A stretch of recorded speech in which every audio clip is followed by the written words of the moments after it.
He was a millionaire who ruled industries but lived in total darkness. Then a poor girl with nothing but a flame lit up more than just a street corner. His optic nerves, once considered dead, began to respond. What medicine couldn't. Fix compassion did, and the world wasn't ready for that truth. If this story interested you, don't forget to subscribe to our channel and tell us which city you're watching us from. We continue. I promise that this will be the best story you will hear in your life. From the moment he was born, darkness was all Alexander Bennett knew.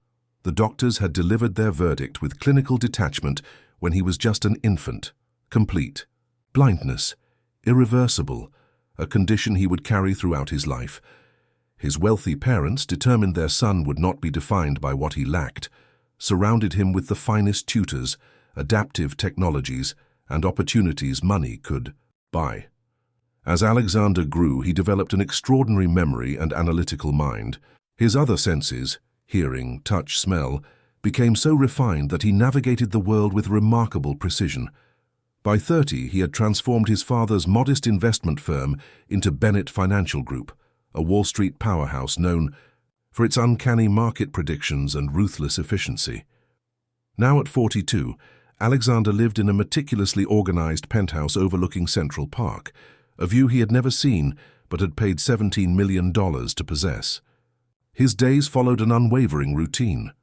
5:30 a.m. workout with his personal trainer, 7 a.m. breakfast while listening to financial briefings, 8 a.m. car service to his office where he worked until precisely 7 p.m. before returning home to eat, alone. "Mr. Bennett, I've prepared your usual grilled salmon, asparagus and wild rice," his housekeeper Mrs. Rivera announced, placing the plate in front of him at exactly the spot he expected. "Thank you, Mrs. Rivera. You can take tomorrow off as planned. I'll manage." "Are you sure, Mr. Bennett? I can cancel my daughter's—" "That won't be necessary," he interrupted, his voice firm but not unkind. "Family comes first. I've managed on my own for 42 years. I believe I can handle 24 hours. After she left, Alexander sat in perfect silence, meticulously cutting his food into precisely sized pieces. His apartment was a study in minimalism. No photographs adorned the walls, no memorabilia cluttered the surfaces. What use were visual reminders to a man who lived in perpetual darkness? Yet for all his success, Alexander remained emotionally isolated. Relationships were inefficient complications, marriage seemed pointless, children an unnecessary risk. He had built his life around what he could control, measure, and predict. The unpredictable was systematically eliminated. The following evening, a rare spring thunderstorm battered Manhattan as Alexander returned from work. His driver, Miguel, pulled up to the building entrance. "Wait here, sir. I'll get your umbrella." "No need, Miguel. The awning extends to the curb." As Alexander stepped out, the wind shifted, sending a spray of rain across his face. Disoriented for a rare moment, he paused, tightening his grip on his cane. That's when he heard it, a soft humming coming from nearby, barely audible above. The storm. "Is someone there?" he called out. The humming stopped. Alexander's senses sharpened, detecting the subtle sound of movement. "I know someone's there," he said, turning toward the sound. "Are you all right?" After a moment of silence, a small voice answered, "I'm just waiting for the rain to stop." The voice belonged to a child, a girl, he guessed, perhaps 8 or 9 years old. "Where are your parents?"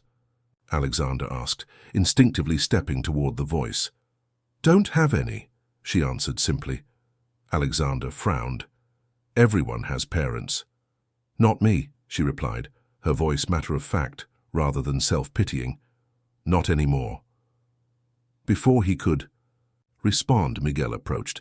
"Sir, is everything all right?" Alexander hesitated. "There's a child here. She says she has no parents." Miguel was silent for a moment. "Sir, I don't see anyone." Alexander turned back toward where he'd heard the voice, extending his hand. "Are you still there?" Small fingers tentatively touched his. The hand was cold and slightly damp from the rain. "I'm here," she said. I was sitting under the edge of the awning. The doorman keeps chasing me away, but I come back when he goes inside." Miguel, she's right here, Alexander said, keeping his voice even despite his confusion. Oh, I'm sorry, sir. She must have been in the shadows. I didn't see her. Alexander made a decision that would alter the course of his precisely ordered life. It's pouring, and apparently this child has nowhere to go. We can't leave her in the storm. Sir, I'm not sure that's wise. I'm not asking for your opinion, Miguel. Call Mrs. Rivera. Tell her to come back tonight. We have a situation. An hour later, Alexander sat across from the girl in his kitchen. Mrs. Rivera had arrived quickly, helped the child shower, and found an old T-shirt of Alexander's for her to wear while her clothes dried. What's your name? Alexander asked. Lily, she answered, her voice clearer now that she was warm and dry. How old are you, Lily? 10. And where do you live? A pause. Nowhere now. Mrs. Jackson took care of me, but she went to sleep and didn't wake up 3 weeks ago. Alexander noted her choice of words. Not died, but went to sleep and didn't wake up. A gentle euphemism for the harsh reality. And no one came to check on you? No social services? Mrs. Jackson didn't like the government. She said they'd take me away, so I just stayed quiet. But then men came and said I couldn't stay in the apartment anymore. Mrs. Rivera, who had been listening nearby, made a small sound of distress. And you've been on the street since then? Alexander asked, keeping his voice neutral. I move around, Lily said. Libraries during the day, different places at night. Are you hungry? Mrs. Rivera interjected. Yes, ma'am. As Mrs. Rivera prepared food, Alexander found himself uncharacteristically uncertain. The logical course of action was clear. Call. The authorities. Let them handle the child. Yet something made him hesitate. Lily, tomorrow we'll need to contact social services. Please don't, she interrupted, genuine fear in her voice. Mrs. Jackson said they'd put me in a bad place. She promised to adopt me, but she didn't finish the papers before she couldn't anymore. Alexander sighed. The system isn't perfect, but I can work, Lily said quickly. I can clean or help. I'm good at being quiet. The desperation in her voice stirred something in Alexander, an unfamiliar protective instinct that contradicted his lifelong commitment to emotional detachment. You can stay tonight, he said finally. We'll figure out the rest tomorrow. Later, after Lily had eaten and Mrs. Rivera had made up the guest room, Alexander sat alone in his study. The disruption to his carefully constructed routine should have irritated him. Instead, he found himself replaying the conversation with the girl, analyzing the calm resignation in her voice when she spoke of being alone. It reminded him of something, though he couldn't immediately place what. Then it struck him, it reminded him of himself, the same matter-of-fact acceptance of isolation, the same detachment. But while his was cultivated over decades, hers seemed a premature adaptation to harsh circumstances.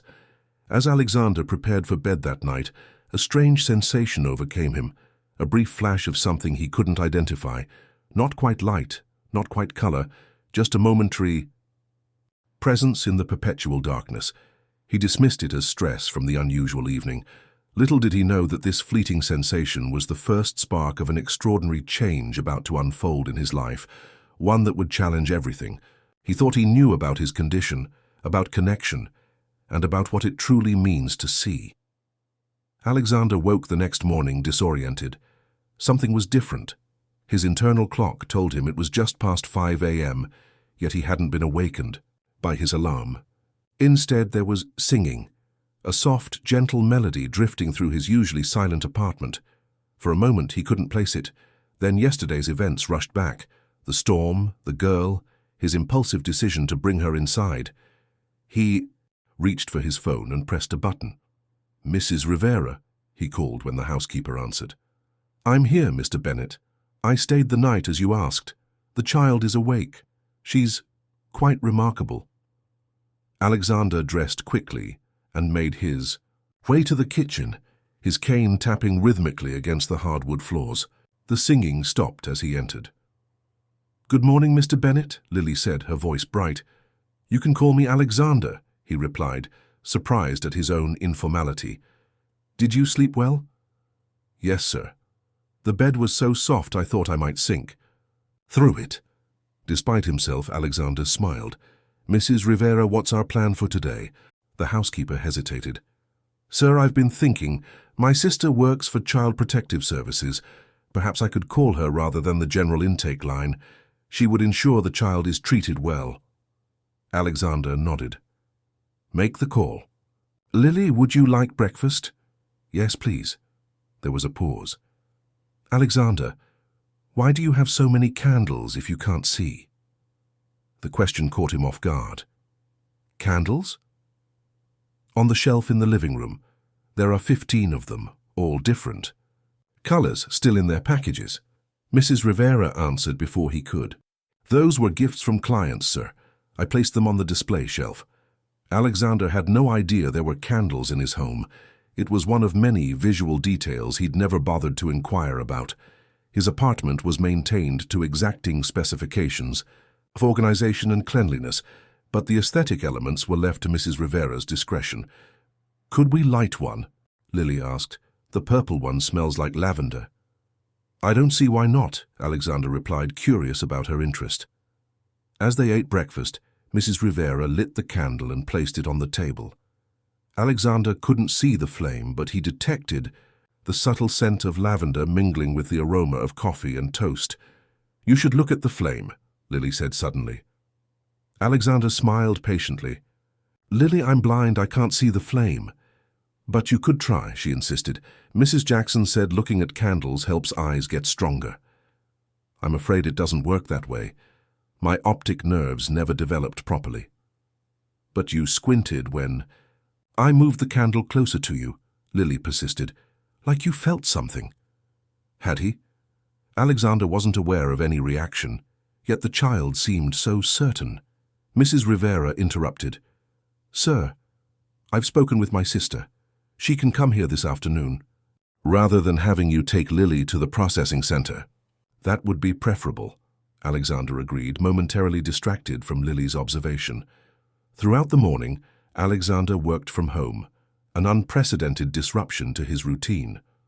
While on conference calls, he was acutely aware of Lily's quiet presence in his apartment. Mrs. Rivera had given her paper and colored pencils, and she sat drawing at the dining table, occasionally humming softly.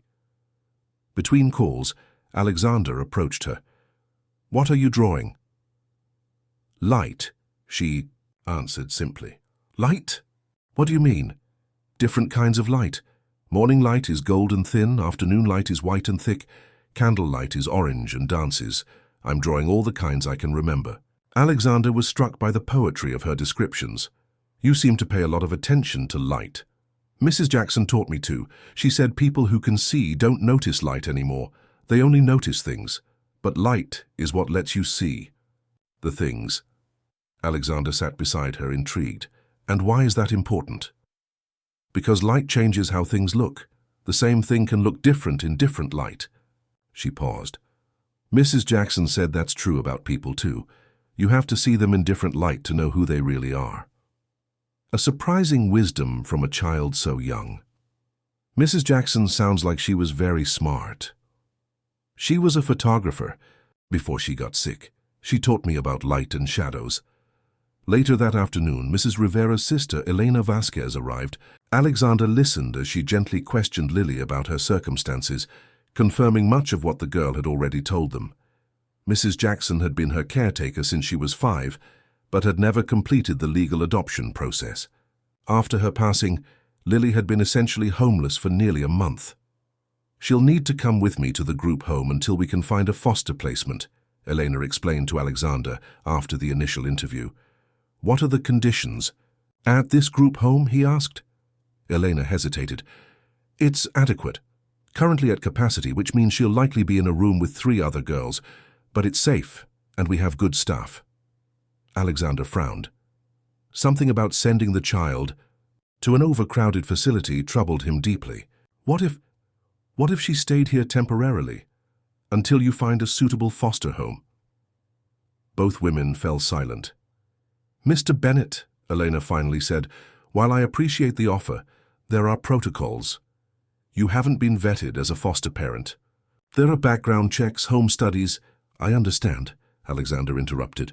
But surely exceptions can be made in unusual circumstances. I'm willing to start the certification process immediately if necessary. Sir, Mrs. Rivera interjected gently, are you certain about this? Your schedule? Your routines? Alexander wasn't certain at all. The proposal had emerged from some impulse he didn't fully understand, yet the thought of Lily being shuttled into an impersonal system disturbed him more than the disruption to his carefully ordered life. I have the resources to provide for her, he said firmly. More than adequate space, and Mrs. Rivera is here during the day. Elena sighed. I'll need to consult with my supervisor. This is highly irregular. While Elena made her calls, Alexander sat with Lily, who had been silently listening from the corner of the room. Would you like to stay here for a while? He asked her. Just until they find you a permanent home? Lily was quiet for a moment. Do you want me to stay? The directness of her question caught him off guard. Did he? His life had functioned perfectly for decades, without complications like this. Yet something about her presence felt necessary, as if she had entered his orbit for a reason he couldn't yet articulate. Yes, he said simply, I do. After multiple phone calls and provisional agreements to expedite the foster certification process, Elena reluctantly agreed that Lily could remain with Alexander temporarily. She would visit weekly to monitor the situation, and Alexander would need to complete foster parent training and background checks immediately. That evening, after Mrs. Rivera had gone home and Lily was settling into the guest bedroom that would now be hers, Alexander sat alone in his study. The day's events had been exhausting, yet he felt strangely energized. His perfectly controlled existence had been thoroughly disrupted, yet rather than anxiety, he felt an unfamiliar anticipation. As he prepared for bed, it happened again, a flash in the darkness. Not quite an image, more like a disturbance in the constant blackness he'd known all his life. It lasted only a second, but it left him shaken. The following days established a new routine. Mrs. Rivera arrived early to help Lily prepare for the day. A tutor was arranged to assess her education level and begin homeschooling until a permanent school placement could be secured.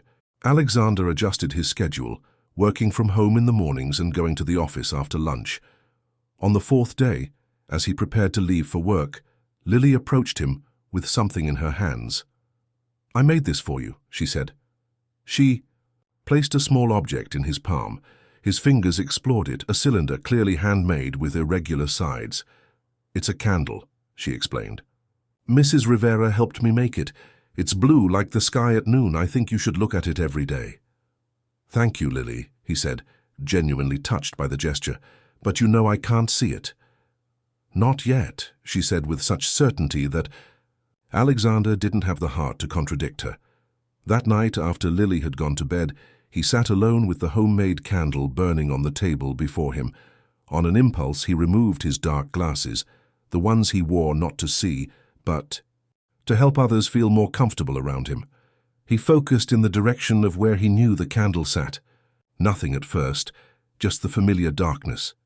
Then, faintly at the very edge of perception, a change. Not sight exactly, but something different.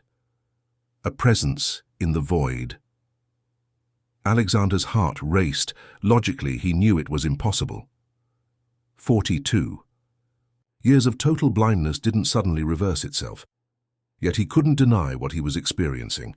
Something was happening to his non-functional optic nerves, something unprecedented. The realization both terrified and exhilarated him. For the first time in his meticulously controlled life, Alexander Bennett was experiencing something that defied explanation, and rather than retreat from it, he found himself leaning forward, reaching toward the impossibility with something that felt remarkably like hope. 2 weeks later, Alexander sat in Dr. Patel's office, listening to the neuro-ophthalmologist shift uncomfortably in her chair. Mr. Bennett, I'm not sure how to explain these results, she said, her voice betraying her bewilderment. According to your medical history, you were born with undeveloped optic nerves, a condition deemed irreversible. Yet these scans show as activity, minimal but present. What does that mean exactly? Alexander asked, maintaining his composure despite the thundering of his heart. Frankly, I'm not sure. There are documented cases of neuroplasticity, the brain's ability to form new neural connections, but nothing like this. Not after 42 years of complete blindness. She paused. You mentioned experiencing flashes of something. Not exactly flashes, Alexander tried to explain. More like a disturbance in the darkness, a presence. It happens most often when I'm near candlelight. And this began after the child came to live with you? Yes. Dr. Patel was silent for a moment. Mr. Bennett, I'd like to run more tests. This could be significant, not just for you, but for our understanding of neurological regeneration. Alexander agreed to the tests, but asked for discretion. The last thing he wanted was media attention, or to become a medical curiosity. As his driver took him home, he reflected on the past 2 weeks.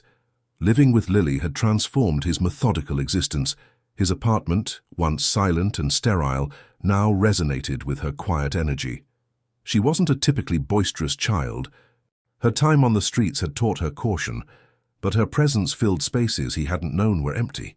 She had developed a fascination with his piano, an instrument he'd purchased years ago for its acoustic properties rather than musical enjoyment. Though he'd taken lessons as a child, he rarely played now. Lily asked for permission to try it, and Alexander had been astonished by her natural aptitude. Within days, she was picking out melodies by ear. When he arrived home, the apartment was filled with tentative piano notes. He stood in the doorway, listening as Lily worked through a simple melody, making mistakes, backing up, trying again, with remarkable persistence. That sounds lovely, he said when she paused. I'm learning Clair de Lune, she explained. Mrs. Rivera helped me find a tutorial online. It means moonlight in French. I know the piece well, Alexander said, setting down his briefcase. Would you like me to show you the first movement? Lily moved over on the bench, and Alexander sat beside her. His fingers found the keys with practiced ease. As he played the familiar opening notes, something extraordinary happened. Another flash in the darkness, but stronger than before. A shimmer of something that wasn't quite sight, but wasn't absence either. He stopped abruptly. What's wrong? Lily asked. Alexander couldn't explain the sensation. Nothing, let's continue. That evening, after Lily had gone to bed, Alexander returned to the piano. He played softly, concentrating not on the music but on the strange sensations that accompanied it. The flashes came irregularly, sometimes when he hit certain notes, sometimes when he changed tempo. Mrs. Rivera found him there the next morning, still at the piano. Sir, have you been here all night? Alexander straightened, realizing with surprise that he had. I think something is happening, Maria. Something with my vision. The housekeeper had worked for him long enough to skip the platitudes about impossibilities. What kind of something? I don't know yet, but it's connected to Lily somehow. Over the next few days, Alexander began a methodical exploration of these new sensations. With Lily's enthusiastic assistance, they developed exercises. She would light candles in different positions and ask him to point toward them. At first, his success rate was barely better than chance, but it gradually improved. You're getting better, Lily exclaimed one evening when he correctly identified the location of all 5 candles she had arranged. I'm not seeing them exactly, he tried to explain. It's more like I can sense their presence. That's how it starts, she said with such certainty that Alexander was startled. How what starts? Seeing again. Mrs. Jackson told me about a blind man who learned to see shadows first. Then shapes, then everything. Was Mrs. Jackson a doctor? No, but she read a lot of books about amazing things. She said the brain can learn new tricks if you're patient enough. Alexander didn't correct her optimism, though he knew medically the comparison was unlikely. His condition was congenital, not acquired. Still, he couldn't deny that something unprecedented was happening. The following week brought Elena Vasquez back for her inspection. She was surprised by the changes in both Alexander and the apartment. Colorful artwork, Lily's drawings, now adorned the once sterile walls. The formal dining room had been partially converted into a study space for her lessons. "You've certainly adapted quickly," Elena observed. "Lily makes it easy," Alexander replied honestly. After inspecting the living arrangements and speaking privately with Lily, Elena shared her assessment. "She seems happy here, which is our primary concern. The temporary arrangement is working well enough that I'd like to discuss a more permanent solution." Alexander felt an unexpected surge of emotion. "What did you have in mind?" "Foster care. With intent to adopt," Elena said. "It would mean a more rigorous vetting process, but given your resources and Lily's clear comfort here, it could be an ideal placement." "I'd like that very much," Alexander said without hesitation. Elena smiled. "I thought you might, but I should warn you, the process can be challenging. Single men, particularly wealthy ones with demanding careers, often face additional scrutiny as potential adoptive parents, and your condition might raise questions about your ability to provide adequate supervision." Alexander bristled. "My blindness has never prevented me from achieving anything I set my mind to." "I know that," Elena said gently, "but the system isn't always as enlightened as it should be. You'll need to be patient." After she left, Alexander found Lily at the piano again, practicing diligently. "Lily," he said, sitting beside her, "how would you feel about staying here? Not just for now, but permanently." She stopped playing. "Like you'd be my dad." The directness of the question caught him off guard. "Something like that, yes." Lily was quiet for a moment. "I'd like that. But what? Would I have to call you Dad? Because I don't really remember having one before." Alexander felt a lump in his throat. "You can call me whatever feels comfortable." She seemed to consider this. "I think I'll just call you Alexander for now. Is that okay?" "That's perfectly okay." The formal application process began the following week. Alexander's legal team worked efficiently, but even they couldn't bypass the required home studies, psychological evaluations, and parenting classes. As Elena had warned, Alexander's blindness raised concerns among some officials, despite his obvious resources and ability to provide care. During one particularly frustrating interview, a social worker asked pointedly, "Mr. Bennett, how can you ensure Lily's safety when you can't see what she's doing?" Before Alexander could answer, Lily, who had been drawing quietly nearby, looked up. "He sees better than most people who have eyes," she said firmly. The social worker smiled condescendingly. "What do you mean by that, sweetheart?" "He knows. When I'm sad, even when I don't say anything. He knows when I need help with my homework before I ask. He heard me having a bad dream from 2 rooms away." She returned to her drawing. "Seeing isn't just with eyes." Alexander was deeply moved by her defense, but the questioning continued.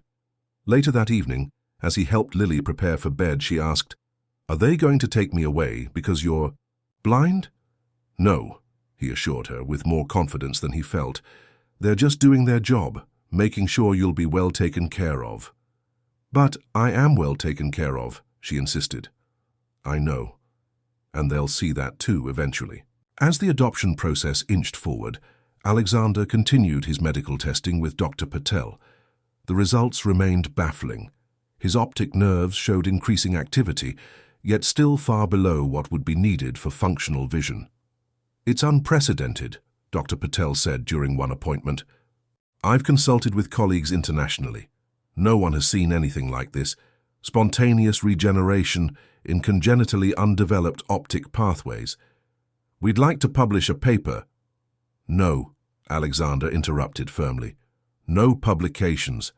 No studies beyond what benefits my treatment. I won't become a medical curiosity." Dr. Patel was clearly disappointed, but respected his wishes. "At the very least, let me refer you to Dr. Mercer at the Neuroplasticity Institute. She's developing experimental techniques that might help accelerate what's already happening naturally." Alexander agreed to the referral, and soon he and Lily were engaged in daily exercises designed by Dr. Mercer.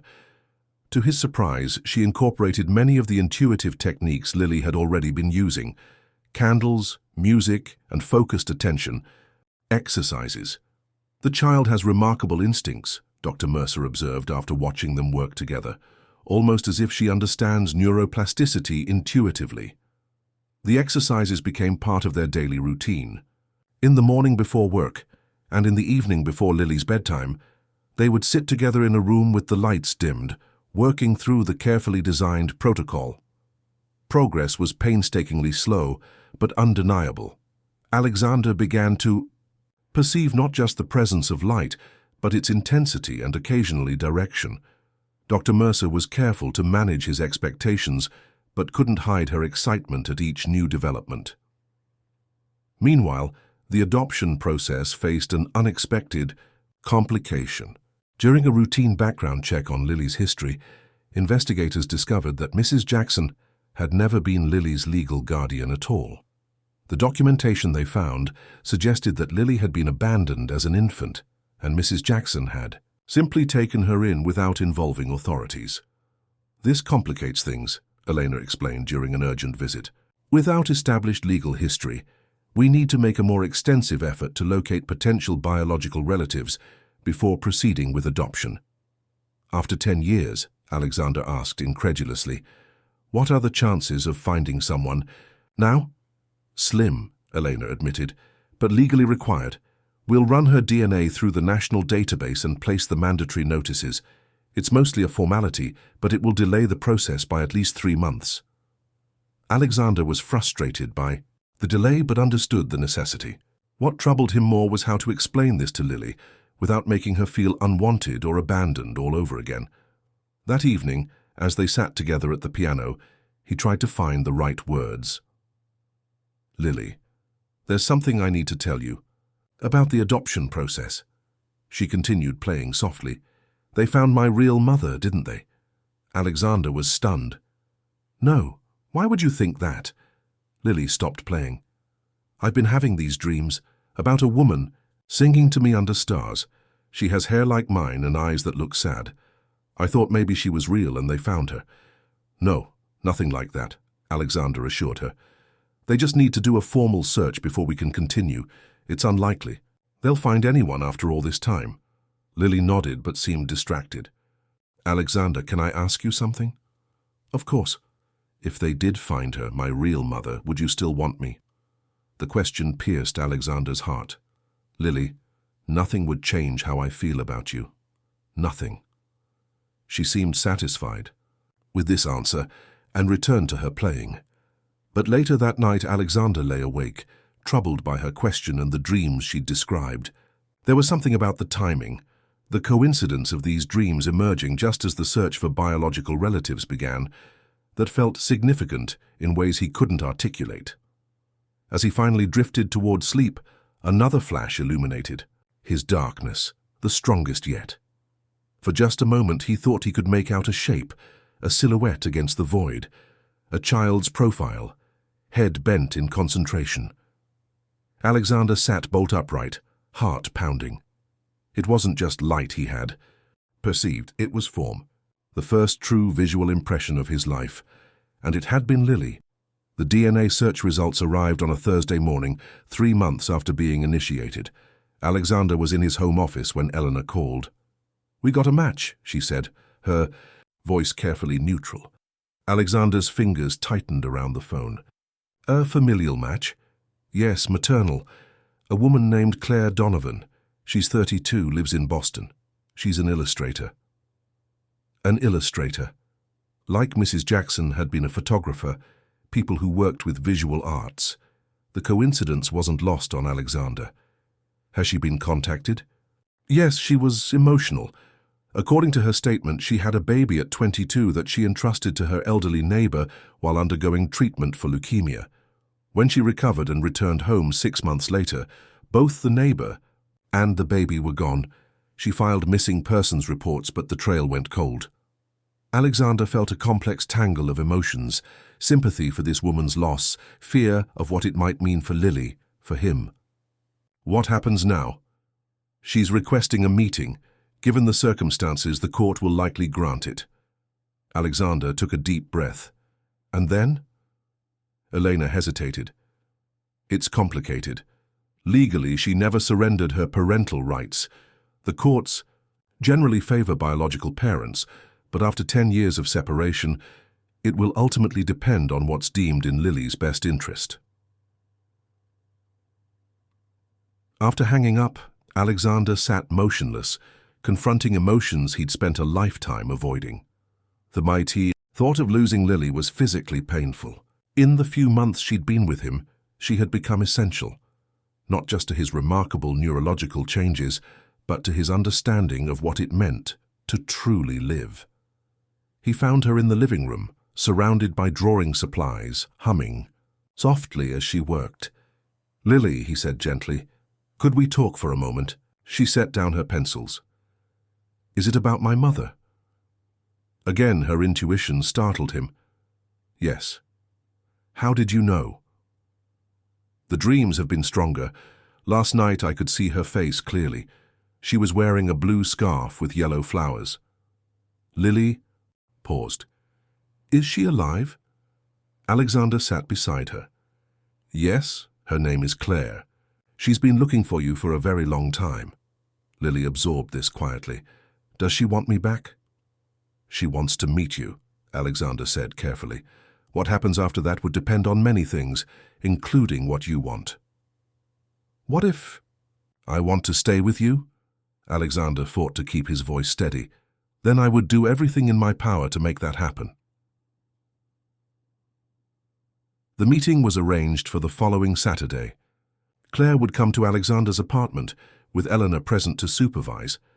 The days leading up to it were filled with tension. Alexander continued his vision exercises with Dr. Mercer, but found it difficult to concentrate.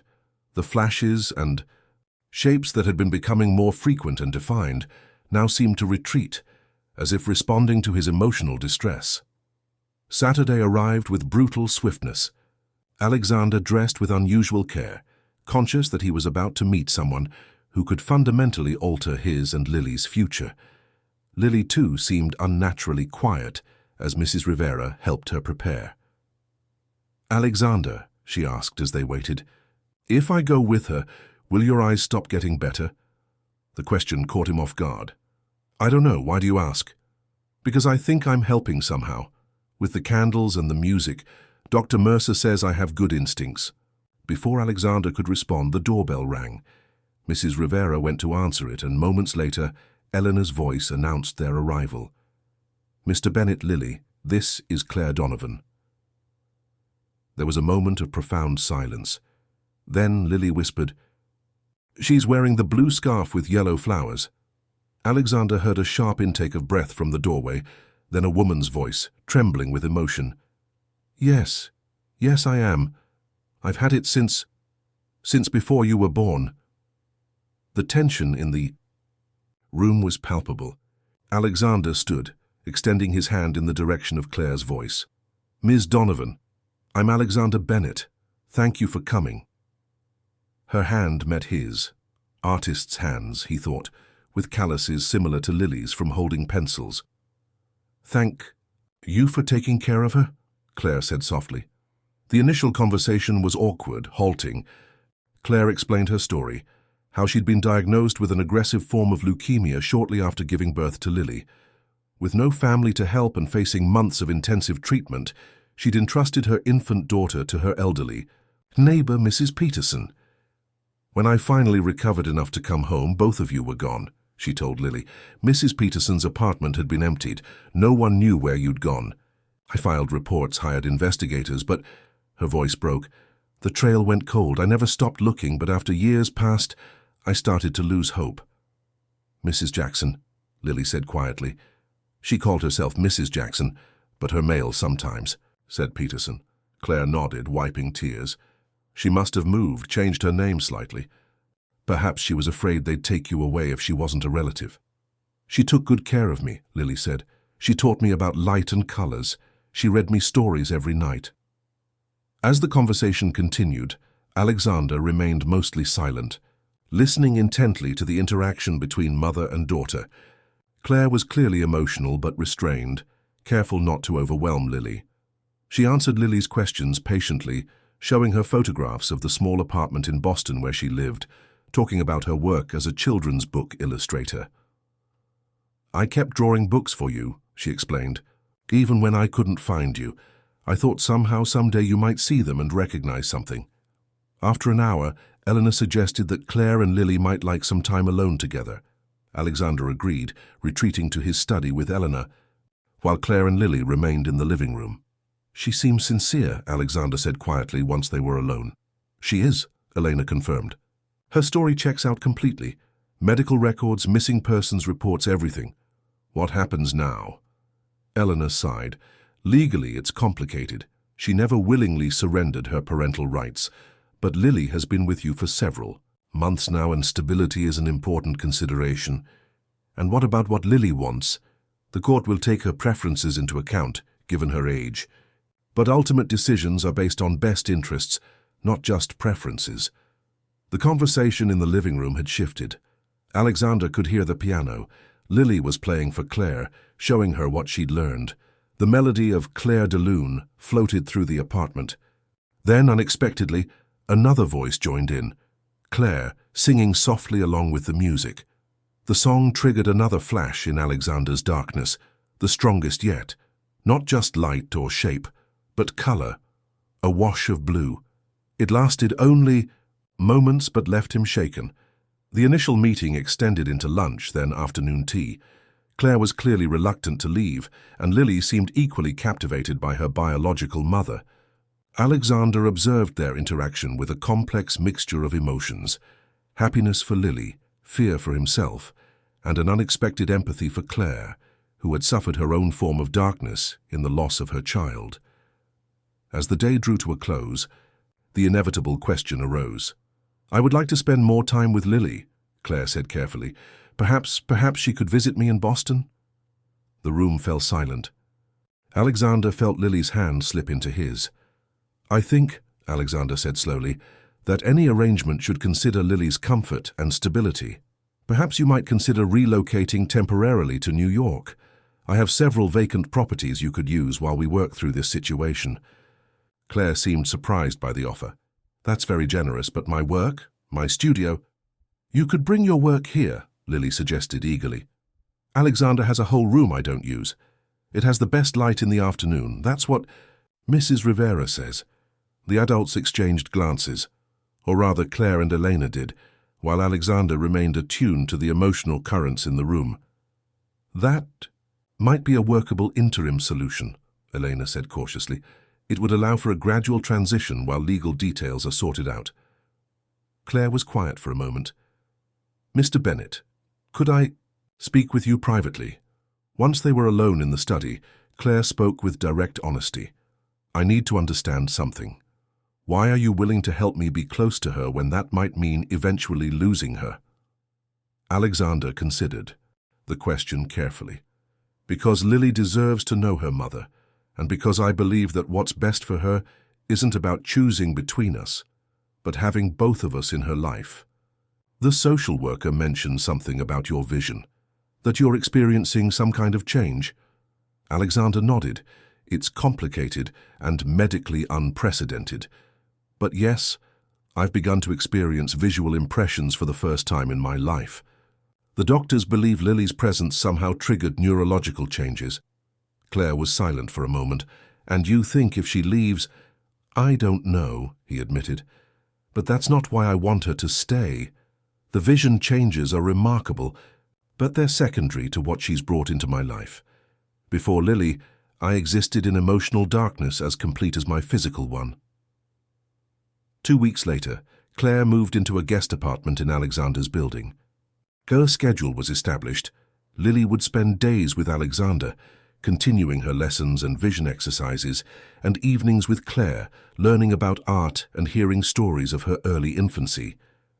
The arrangement was intended to be temporary, but as weeks passed, something unexpected began to develop. Claire, initially wary of Alexander, found herself drawn to his intelligence and unexpected sensitivity. Alexander, who had spent his life avoiding emotional entanglements, discovered in Claire a kindred artistic spirit, someone who understood and appreciated Lily's unique gifts. 3 months into this arrangement, Dr. Mercer documented a breakthrough. During a structured test, Alexander correctly identified not just the presence of objects, but their basic shapes and relative positions. His visual cortex, dormant for over 4 decades, was creating new pathways, new connections. It's still not what most would consider functional vision, Dr. Mercer explained, but it's progressing faster than anyone thought possible. At this rate, you might eventually perceive general shapes, movement, perhaps even some colors. That evening, the three of them celebrated together, Alexander, Lily, and Claire. As Lily played the piano, Alexander experienced another breakthrough, the clearest visual impression yet. A wash of golden light surrounding a small silhouette, and beside it, another figure with flowing lines that he somehow knew was Claire. "Can see you," he whispered, so softly that only Claire, seated beside him, could hear. "Not clearly, but you're there, both of you." Claire's hand found his. Lily was right all along. The legal proceedings continued, but with a surprising new direction. Claire and Alexander's attorneys proposed a novel arrangement, shared legal custody, with Lily dividing her time between both homes, but maintaining educational continuity. The court was initially skeptical, but extensive psychological evaluations showed that Lily was thriving under the arrangement. Her academic progress was exceptional, and her emotional well-being had improved dramatically with the stability of having both parental figures in her life. 6 months after Claire's reappearance, the three of them sat in the courtroom as the judge delivered his ruling. In the matter of guardianship of Lily Donovan Bennett, this court finds that the child's best interests are served by the proposed joint custody arrangement. Legal guardianship will be shared equally between Claire Donovan and Alexander Bennett, with the understanding that all major decisions regarding the child's welfare will be made collaboratively. As they left the courthouse, Lily holding both their hands, Alexander experienced the strongest visual impression yet, not just shapes and light, but a moment of almost clarity. Lily's face turned up toward his, her smile illuminating his world in ways that transcended mere vision. "What do we do now?" Lily asked as they stood in the sunlight. "Now," Claire said, "we go home, all of us." The arrangement evolved organically over the following year. Claire's temporary stay extended, as she and Alexander discovered a deep connection that neither had anticipated. Her artistic sensibility complemented his analytical mind. His stability anchored her creative spirit. And between them, Lily flourished, excelling in both music and art, her unique perception of the world enriching theirs. Alexander's vision continued to improve, though it would never